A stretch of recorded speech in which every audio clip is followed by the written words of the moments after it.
All right, welcome in. I am absolutely not Kelly Stewart, but this is definitely last call here on Wager Talk as we get ready for the NFL Week 2. Kelly is on location right now in beautiful New York City, hanging out and wishing a very happy birthday to our good friend, the prop queen, Ariel Epstein. She'll be back in the chair next week. In the meantime, we've got NFL games we got to break down for you here. T-minus 57 minutes and counting to kick off, and I can't think of anybody better to start the show off with than the one and only Gianni the Greek. VR in the house, ready to go here, VR. And week 2, interesting week, interesting line movements so far this morning. Actually, all week long, people trying to figure out who's for real, who's not for real, who's being overvalued, who's being undervalued. What are you getting a sense of this morning early-wise? Where's the steam coming from? I've never seen so many buybacks in my entire life, Joe. Honestly, like seeing both sides get hit by different groups and both sides get hit by the same group. Obviously at different numbers, also at different VIG. But very few of the times was it manipulation, meaning where they were setting up a game, because in the NFL, it's very hard to do. Even for the betting syndicates, a lot of these sides, it takes a lot more money to move them, even from respected accounts. But with that said, we're seeing a lot of two-way action from betting syndicates, because you got to remember, they're betting numbers. So if one group comes in and lays the 1, and all of a sudden with the piggybackers, it gets to -3, well, another group may have been sitting on the dog and saying at +3, that's the side. So they come in and take the +3 because that's where they saw the plus EV side. A completely different bet than it was at +1. So you got to remember, these groups are betting numbers and they're looking for advantageous positions. And more times than not, the ticket in their pocket is better than what the number is when it closes. So real quickly, a lot of teasers today, a lot of Wong teasers, but you can't be laying more than -120, because if you're laying -130, you're about break even if you're lucky, maybe a slight hair of an edge or a hair of a negative EV, but you need 120 to know you got about a 2% edge if you're Wong in. If you could get even money, you got to more than double that. So try to get -110 and you're doing really well. A couple of the teams that are teasable, Ravens number 1 to start off 0-2. I don't think so. Home game, big one for them. Got a West Coast team flying to the East Coast. And more important, the Raiders had some offensive linemen limited earlier in practice in the week. That's why you saw the steam come in on the Ravens. But since then, I think they practiced. That's why the line came back down. So I think you're safest teasing the Ravens. Also, Lions on a teaser, Giants on a teaser, Packers on a teaser, Broncos on a teaser. All 4 of those with the Ravens, all 5 of them actually are Wong. So if you tie them up in 2-team teasers, that would be 10 2-team teasers. You could get all 5 all 5 teams, 10 different combinations. It would be 10 or is it 20? I think maybe 20 teasers.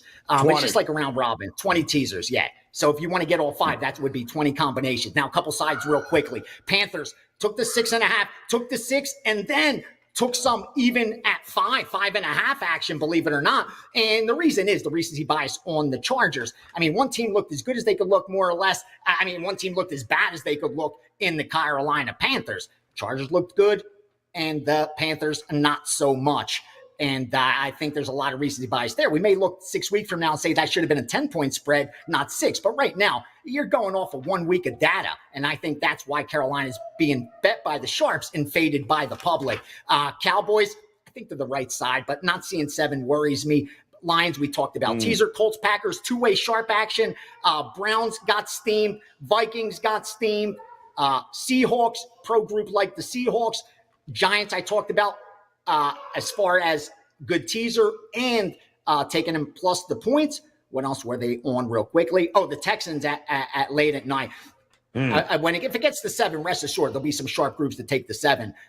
But they were laying the Texans all week, early and often. Those are some of the sides that we got down on and are looking at, along as well as some of the teasers you can take a look at. Real quickly, 1 or 2 totals over Giants Commanders, over Bengals Chiefs, over Tampa Bay.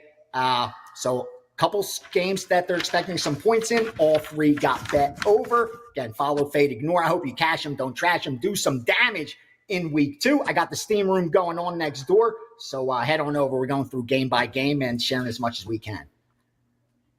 Go get them, VR. Outstanding stuff as always, brother. Thank you, Appreciate it. Cash them tickets, man. We'll see you again next week on Bet On It, as we have got plenty of line movement here across the board. And by the way, shout out to those of you guys joining us live here on a Sunday in the chat rooms, whether it be Instagram, whether it be TikTok, and of course on Facebook, X, and YouTube. How can we forget our YouTube peeps here? As Big Daddy's in the house, Titan CT's here, Bill Sandoval, Boss 429 ready to go. And if you guys have any questions about any of the games coming up, go ahead, drop them in there. We'll see if we can get some of them answered for you. As I can tell you right now, as the board continues to light up here this morning, we are seeing a lot of Jet money hit the board right now as the Jets have gone up. They've been 3.5 for most of the week. We're starting to see 4s,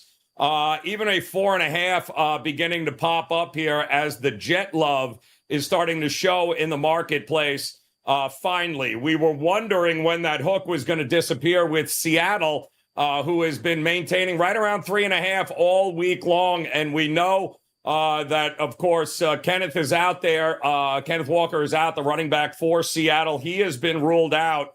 A lot of people are jumping all over New England, not thinking that Seattle should have any business being more than a field goal favorite on the road, even against New England without their prime running back. And we are starting to see the money come pouring in on New England, bringing that down to just a field goal now, minus 120. -3 is what we're starting to see across the board at the WagerTalk live odds page, which, of course, I would highly recommend you guys take a look. We're also starting to see here, before we bring in the one and only Prez, we are also starting to see, and VR mentioned it, kind of shocked we haven't seen Dallas hit that 7 mark yet, and we have not. It's still hovering around 6.5. Their big tight end, Ferguson's not going to be in the game. He's already been ruled out for the Cowboys. I am shocked that this has not started to get a little bit more love. Opened up 7 to start the week, got all the way down to 6. We saw 6.5, but it's hovering right there. It is not, I don't think, going to hit 7 without there being any sort of buyback. So either you think Dallas wins this game rather easily, or you're all over the Saints. And again, maybe the Cowboys and a teaser spot might be the way to look if you just want them to win the game at home and move on here. We'll get to Minnesota and the 49ers, as a lot of you are noticing exactly what we're noticing on the board right now. It is getting crushed. Minnesota is getting crushed right now on the board. I am now seeing 4.5 and 4s popping up here. Mind you, this was 6, 5.5, 5. I know the contests hovering around 5, 5.5 is where those were locked in midweek. And now we're starting to see 4.5 and 4s. So a big wise guy push Sunday morning here on Minnesota, pushing this line down. And of course, we know we got the news yesterday that McCaffrey out on the IR there, will not be available to him anytime soon. I don't think it really makes much of a difference. But those of you that think this is a good opportunity for Minnesota to do what they did, I believe, last year or the year prior with Kirk Cousins on that Monday night game, which was beat the living snot out of the 49ers and watch Purdy turn the ball over 20 times. Could we be in for another day there? The market seems to think so, because they are buying as much Minnesota stock as humanly possible here this morning. Sam Darnold, was it an aberration? Is he the real deal? We are going to have to figure that out rather quickly against this defense. This is a better defense than he faced against the Giants.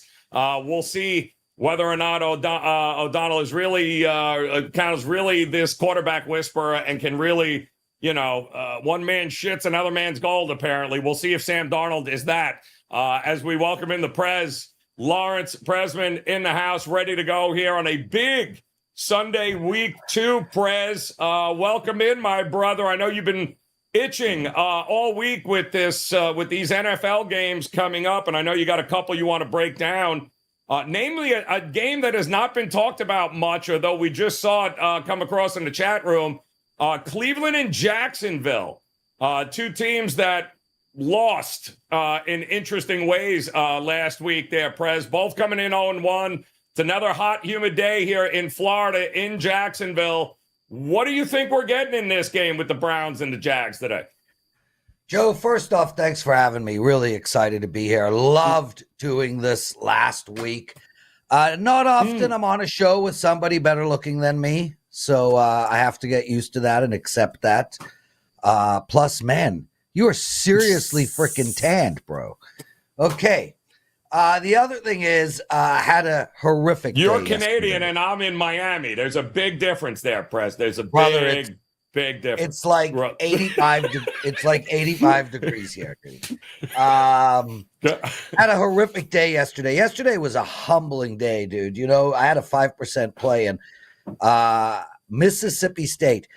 Nothing like being completely and totally wrong and looking like you have absolutely no idea what the hell you're doing. And it happens. Teddy and I speak about it on Wager Talk today. It just happens, especially early on in the season when you take a look at Toledo and you're like, okay, they're one way and then they show they're not and vice versa.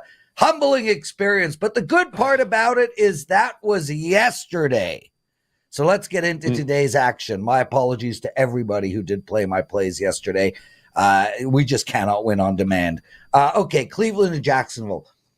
Joe, I want to start by saying that Cleveland is the most overrated team in football right now, and their defense has been the most overrated defense in football for the last few years. Everybody constantly talks about how great their defense is, and look, they are excellent. If yards gained counted, Cleveland would beat everybody because nobody has kept their opponents to less yards than Cleveland from a defensive perspective last year and the year before, and it doesn't count. Like, nobody gives a shit about how many yards you keep your opponents to. This Cleveland team last year, number one in yards, in keeping their opponents' yards down.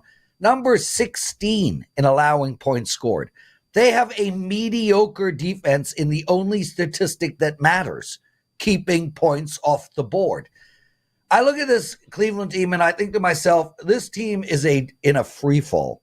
I think we've got ourselves a Cleveland team that the trajectory is down. Nobody wants to play with Deshaun Watson except masseuses, I guess. Well, actually, they don't want to play with him either. There's like 200 of them that are already complaining. Nobody wants him as a teammate. He is a shell of himself. We're looking at a guy who's throwing 5-yard passes on his completions. Their wide receivers, good on paper, can't seem to find any space. They've got no Nick Chubb. Their running game's a bit of a disaster. Their O-line is injured. Dallas literally rented space in their backfield. They actually bought space in Cleveland's backfield last year, and I think they're going to rent that space out to Jacksonville this weekend. I look at this Jacksonville team, and I think their trajectory is exactly what they are. They might make the playoffs by one game. They might miss the playoffs by one game. They're going to win. They're going to lose. They're going to win. They're going to lose. They're going to win. They're going to lose. Last week, they played great against Miami, except for a couple of brain cramps at the end of the game. I'm not in love with this Jags team, but I look at this and I say to myself, I think we have a team that has a shot at the playoffs in Jacksonville and a team that has a shot at maybe the number 5 draft pick in Cleveland. That's how bad I look at this Cleveland team. I'm thinking we get -3. It's a short number. I like Jacksonville here, and I'm telling you guys, this is a client play. And I'm 65% in 2 years of NFL ATS bets. 65% in 2 years. I know what I'm talking about. Take the Jags -3. I'll tell you this, I am starting to see some money. Team total seems to be a popular bet in this, Prez, right now. Cleveland Browns team total over 19.5 seems to be a popular bet that is coming in. Jacksonville cannot be trusted in the second half. No way I would look at this team outside of the first half. They got to play a full game first before I will believe it. But is Cleveland going to be that terrible again? Well, Depends on how many massage chairs are in Jacksonville at this point here. What do we got here? Steven jumping in saying, hey, Joe, great show. After the way the Jets got gashed on the ground, I'm liking Tennessee +4. What do you guys think here? I'm breaking out in hives thinking about betting the Jets. That's what I'm thinking here, Prez. How about you? You trust them? Joe, one of the great things about sports betting is you don't have to bet every game. And although I would really like to have an opinion here, it's very tough. The bottom line is, if Tennessee had beat Chicago last week, I would be all over the New York Jets. But that was such a horrible, horrific, embarrassing, almost Mississippi State-like loss by Tennessee. We know we have been down this path a million times. I don't want to bet against a team that had such a humiliating loss last week. This is a team that was screamed at and yelled at all week long. And as for the Jets, I don't trust them yet. We still have a quarterback who's played one game in basically a year and a half. He's over 40 years old.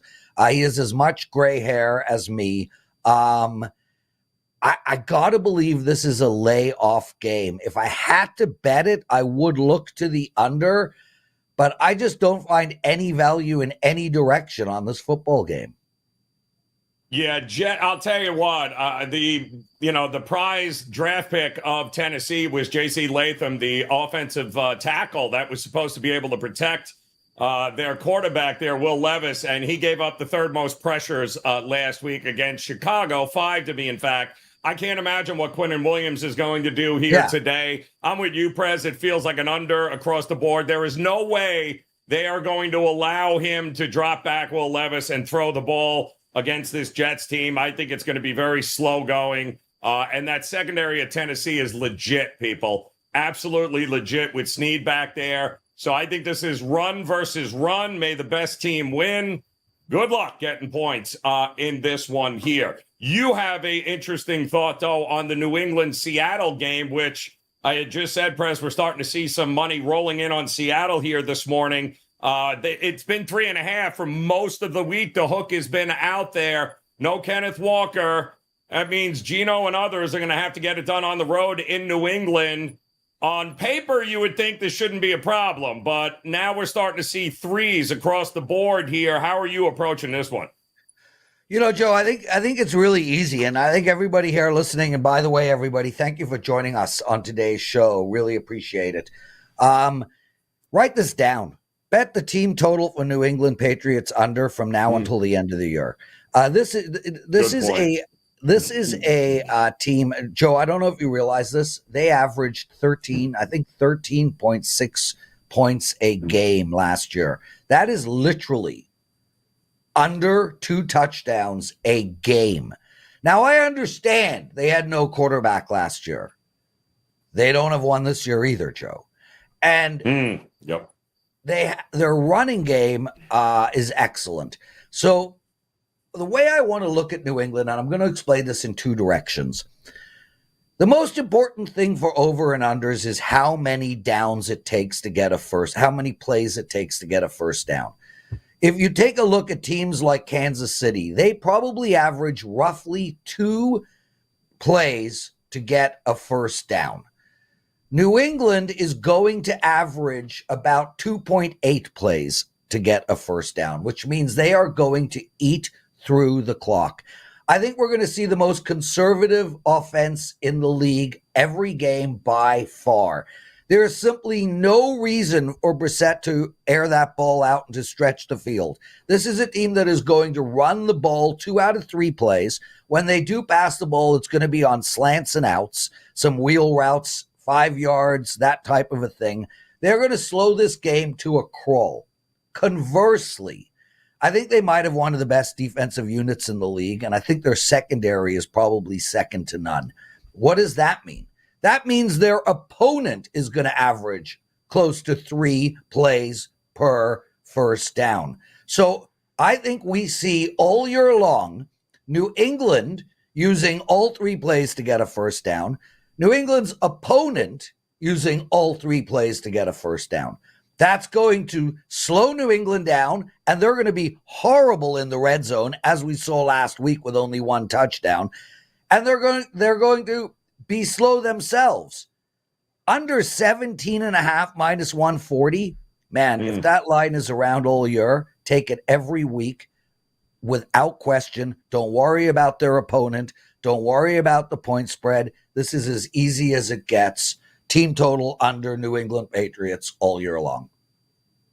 Yeah, expect Brissett is going to be under fire back there in the pocket. There, if they can't run the ball, Prez, I am with you. I don't know who's the wide receiver that scares you on New England. And quite honestly, you got a bunch of rookie guards and tackles there in New England. Yeah, no, it's not. So Brissett is not going to have any time. Leonard Williams on the other side is going to wreak havoc there. Oh, yes. I'm with you. There is no reason to bet anything even remotely close to an over on team totals when it comes to the Patriots in any way, shape, or form, unless Geno Smith's turning the ball over in the red zone every time. I have no idea, but I'm... and Joe, that happens. It happens. And we can get a kick return. We could get a punt return. We could get, a tip off a helmet. Stuff happens. Without question, New England team total under will not win every single time this year. But when all's said and done, it's going to be like, 13-5 type thing, 13-4 type thing, 14-3, that type of an area. I think it's going to be high. And they won last week. And last week it was 16.5, and they had 10 points in the first quarter. So let's not overthink that play. No, let's not overthink that at all. Get in there. I know some great comments coming in the chat room.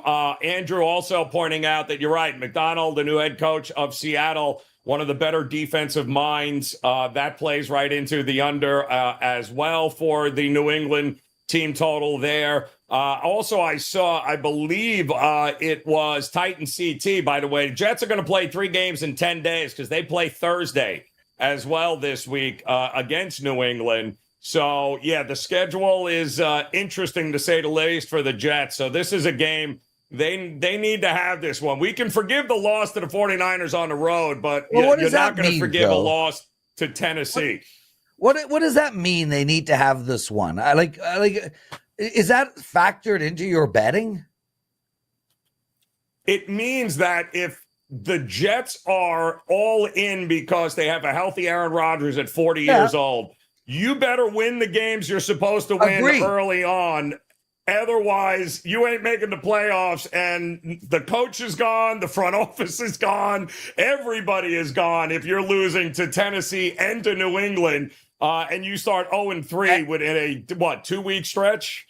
Ugly and yet, for the Jets.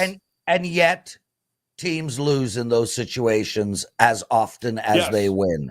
We talk about must-win games all the time. Never take a team in a must-win game. I was talking to somebody last night, and I know this is a different sport, Joe, but a story that I think people should remember when looking at these, they have to win. 2 years ago, the Pittsburgh Penguins needed to win the final game of the season to make the playoffs. The Chicago Blackhawks needed to lose the final game of that season to be in first place to get Connor Bedard. Chicago won 5-2. So let's not get carried away by, they need to win. I respect that for teams that have a makeup like Kansas City does right now, or Buffalo, or the San Fran, But what have the Jets shown us in the last 2 decades? They're still the Jets. Until they have turned their culture around, they're never must bet when must win.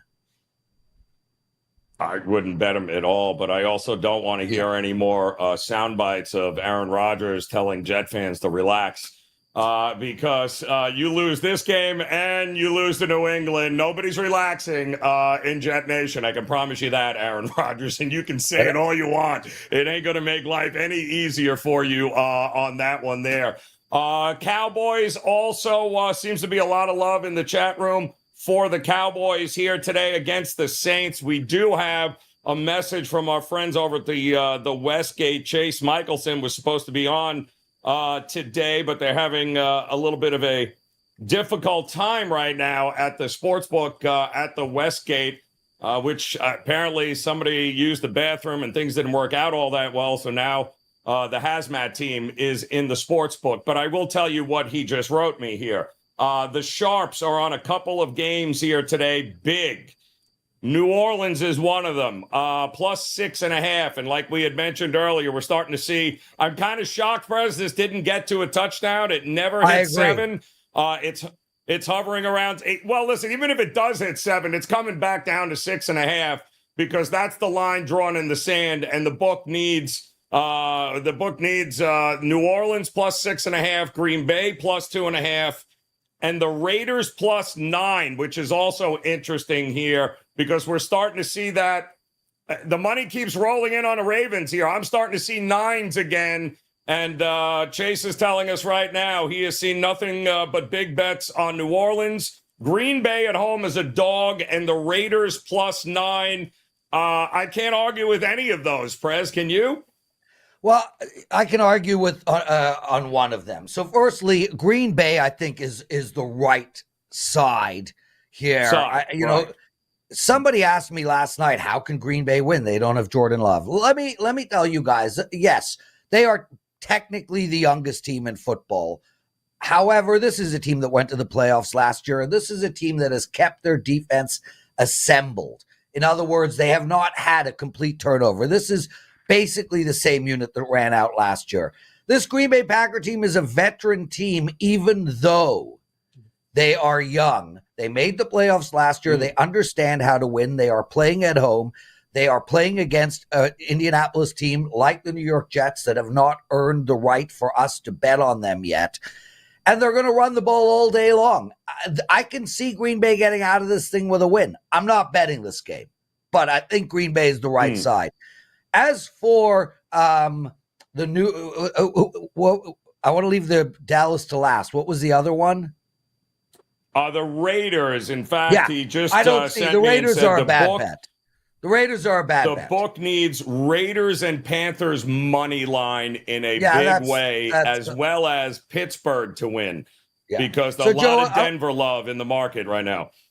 Joe, I want to make an overall comment, and that is the way I handicap games is I try not to be too cute. You know, taking Carolina last week, which all the wise guys did, that's a bit cute. You know, way to go, guys. You get to wake up in the morning and say, hey, I did it. I took the Panthers and won. Well, you lost. And Baltimore is going to annihilate this Raiders team. I have Baltimore in a teaser. I didn't bet them because I don't normally bet -9s, especially when I'm playing a team that's off of a loss like the Raiders are. But I don't see any value on the Raiders here. Baltimore dominated the game against Kansas City last week. They were beat them by yards 99. I know that's not important, but they were a toenail away from tying that game up, or, well, they would have gone for 2, either covering the spread or winning the game outright. I don't like the Raiders at all. And as for the New Orleans Saints, what? Dallas is Joe, all summer, Dallas sucks. Take the Dallas, win-loss under. Take Dallas, it won't win the division. Where is this all coming from? They have the best defense, the best defenseman in all of football in Micah. This Dallas team, go look at the statistics. They were number 1 last year in offense. They will be number 1 again this year in offense. They were number 5 last year in keeping people from scoring. Number 5 in keeping people from scoring. To give you perspective, the mighty Cleveland Browns were number 16. They were number 5 in keeping people from scoring. They will be in the top 5 again. How many teams in football, other than maybe Kansas City and San Francisco, have both sides of the ball in the top 5 in every category? This Dallas team is vicious. They're 16-0 at home, and people are going, well, New Orleans can still cover if they lose by 3 or if they lose by 6. I'm not stepping in the way of this juggernaut Cowboy regular season monster. There's absolutely no freaking point. Why? I'm with you. But like you said, stranger things have happened here, and the market continues. Just really quick, Joe. Really quick. Rob Lynch writes, Dallas chokes late season. Joe, we're in week 2, right? We're not in late season. Right? I don't have to factor that in today, right? Okay, just checking. Don't give a shit. You only read half of Rob Lynch's statement because the rest of it was no doubt this is when they will roll. Yes. And I love Rob. It's a quality Points out my Grateful Dead hat, Grateful Dead tattoo. I love Rob Lynch. Rob Lynch, love. But yes, Dallas chokes later. Mac Hudson, Elliott longest rush under 11.5. Not a bad look there. The defense of the Saints should be able to even limit Ezekiel Elliott running there. One more for the WestGate here talking. And again, it's that Pittsburgh Steeler game. The books really need the Steelers to cover. It would be a huge day because you mentioned don't get cute, but people are getting cute back in Carolina again here, there, Prez, because it's now down to 4.5. So somebody is betting Carolina, which is why the book needs Carolina money line, Raider money line, and a Pittsburgh cover to absolutely clear house today. So if you want to know what the book needs, that's what they need if you want to side with the books here today. But that is disgusting on so many levels because I don't trust the Chargers as much as I don't trust Carolina, Prez. Yeah, so I'm with you, dude. Like, if you were to bet Carolina, I would be like, okay, bet Carolina. Why are you betting this football game? What is making you bet this game? I mean, the Chargers have shown us nothing, literally nothing. Last week, they were lucky to get out of there with a win. They have no wide receivers. Their running game is all they got right now. I know Herbert, as I call him, is an amazing quarterback, but you need somebody to throw to. This is a team in transition. Carolina's a mess. Why are you betting this football game? As for Pittsburgh and Denver, why are you not just taking the under? Like, Pittsburgh's going to win this game. Really? Why?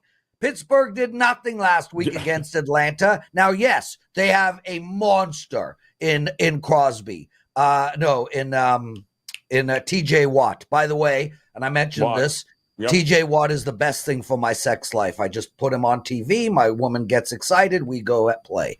Off topic. Just throwing that out there. Why would you bet the side here, Joe? The under is the play. Both of these teams are going to run extremely conservative offenses. I don't think we're going to see the Steelers throwing the ball down the field. I don't think we're going to see Bo Nix whipping the ball down the field. The one interesting thing about the Denver game last week, which really freaked me out, because, Peyton's some great coach and all. Right. Why the hell did he have Bo Nix throwing the ball 46 times in a game they were leading and a game that was never less than 2 scores apart? What was his reasoning there? Rookie quarterback, first game ever, throwing the ball close to 50 times? Made no sense. No chance that they run the same idiotic strategy this week. Both these teams are going to run all day long. There's going to be, take the over 5 field goals. I don't see how they get the points here. If I had to take a side, and I did, I have Denver in my circa picks. Why not? Equal teams, both shitty offenses, one's at home, getting points, low scoring game. What am I going to take the favorite for? I am all about if it ain't broke, don't fix it, guys. You know this. And here's what I know about the Pittsburgh Steelers under Mike Tomlin on the road. This is the second straight road game for them. They did it last week as well in game 1. This is a team under Tomlin is 52-20-1 to the under on road games under Mike Tomlin. I don't care how low. This ain't getting to 30. It didn't get to 30 with Atlanta. It ain't getting over 30 in this one either, Prez. That's what Tomlin does. They slow it down. They go conservative on the road. The defense holds it in there, gives their offense a chance to get it. But I'll also say this. You don't want to bet against Tomlin as an underdog. You don't want to bet Tomlin against better teams. But you want to bet against Tomlin when he plays crap, because they always play down to the competition, Prez, in these spots. No way do I see Pittsburgh covering, much less winning this game. I do think Denver is absolutely the right side in this one. But I don't care how low it gets, Prez. We're not getting points in this game. Field goal city. Yeah. Yeah, and I wrote in my analysis on this game, or the presidential address, I don't have a problem if you take both team totals under here. Under. Great. Yeah, like, but Yep. yeah, I'm with you, Joe, and you can go back to Ben Roethlisberger. You can go in what I love about Pittsburgh is it doesn't matter who their quarterback is, who their running back is, who their defense is, where they're playing, how many wide receivers they have, whether they need to win, it makes no difference. They have defined themselves. They are like 20 years of unders. Unreal. I love the under in that one there. There's no reason to look anyplace else. Some of the other late movement here that we're seeing, guys, right now, so is this Detroit line. It was 6.5 early in the week, Prez. It's now up to 8. The entire secondary of Tampa Bay decimated out for this game here. There should be, if you're looking for touchdown props and you're looking for a game that you want to have your same game parlays and you want to correlate them to everything with Detroit being able to score touchdowns and Jared Goff going up and over whatever totals he has, Prez. Detroit should put up a pretty healthy number at home against this depleted secondary already of the Tampa Bay Bucks. Yeah, Joe, 30.5, I think, is the team total on this game for Detroit. It's interesting because, yes, common sense would be take the over. I'm going to actually stay away from the total in this game for a couple of reasons. One, I need to see more out of Tampa Bay. Last week we had, four touchdowns by Baker Mayfield, just to bring in Sam Darnold in Minnesota, because I know there's a lot of money coming in on Minnesota as well. Are you really going to bet that Baker Mayfield is going to have 2 really, really, really great games in a row? Are you really going to bet that Sam Darnold is going to have 2 really, really great games in a row? It's just, I need to see more out of Tampa. The number is so high at 51.5 or whatever it is right now at this very moment. I think Detroit is the right play here. I'd rather you actually be on Detroit -8 than the over. I like Detroit in the first half. That's probably my favorite bet here. But again, this Detroit over is going to be, it's going to come down to, are they going to convert on 4th and 1 at the 40, 35, 30, 25 yard line? Who the hell knows? One game they do, one game they don't. I loved it at 48, Joe. I loved it at the beginning of the week at 48. I was talking to somebody yesterday about that 51.5. It is the scariest number in totals because 24 52.5 now, Prez. Oh yeah, it continues to rise. I can't do it, Joe. I can't do it. No, I agree with it. I just can't do it. Right. I agree 100%. All right, Prez, what do you got locked, loaded, ready at your page at WagerTalk? I got 6-pack up for my clients, Joe, but I want to say this. Anybody interested in playing me all year long, which I do suggest you do in NFL football, you're going to get analysis on every single game on the board. So basically what I provide is a week report. So today, week 2 report. In my week 2 report, you're going to have 6 client bets, including a 4% play, which is a total. 2 of those client bets are NFL or ATS bets, in which I gave one out already today, Jacksonville. And then you're going to get all my circa bets, my survivor bets, and then opinions and bets on every other game as well down the board. So that's what you get when you buy my week 2 report. I put a lot of work and effort into it. I would say I put 4 times the amount of work and effort into NFL than anything else. It's one of my passion sports.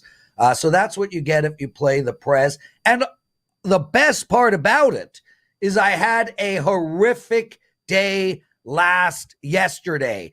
So conversely to Sam Darnold and Baker Mayfield, I don't think I'm going to have 2 bad days in a row.